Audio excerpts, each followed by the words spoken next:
Mais pour l'heure, il est temps de retrouver Tania Rachaud pour sa chronique Droits de l'homme. Personne ne peut raisonnablement et sérieusement dire que la France est le pays des droits de l'homme. Alors Tania, et les droits de l'homme, bordel ? Bonjour à tous, bonjour Vincent. Avant de commencer, laissez-moi vous offrir un instant musical. Tu votes utile, tu votes en touche, tu votes pour le jazz manouche, tu votes parce que c'est bien délire, tu votes que ça te fait bien rire, tu votes facho, tu votes Sarko, tu votes banal, tu votes royal, tu votes la haine, tu votes Le Pen. Tu votes utile, tu votes en touche, tu votes facho, tu votes Sarko, mais tu votes. Le message de la chanson du dimanche, écrite pour les élections présidentielles de 2007, est clair.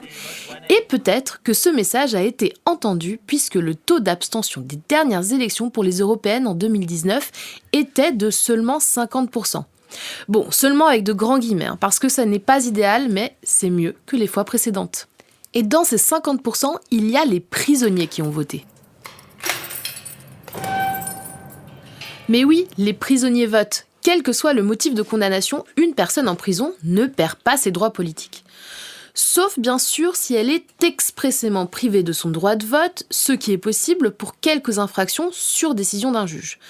L'infraction a alors un lien direct avec les questions électorales, par exemple à cause d'une fraude au moment du décompte des voix. Enfin, ça c'est vrai en France. Au Royaume-Uni, notre ex de l'Union européenne, les prisonniers sont systématiquement et automatiquement privés de vote. Au XIVe siècle, le roi Édouard III avait déjà décidé d'appliquer cette mort civique, c'est-à-dire que les prisonniers ne puissent pas exister politiquement. Alors pourquoi ?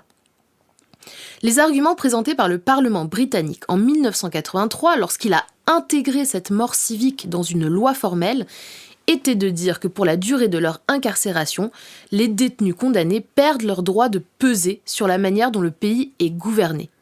Ils n'ont plus l'autorité morale nécessaire pour voter. On pourrait penser qu'après tout, ça ne regarde que le Royaume-Uni, mais c'est faux.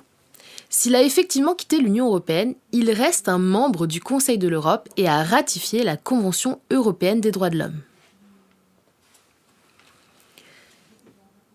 Des prisonniers britanniques, beaucoup de prisonniers britanniques, 2500 en 2010, ont donc saisi la Cour européenne des droits de l'homme, revendiquant le respect de leur droit de vote inscrit à l'article 3 du protocole numéro 1.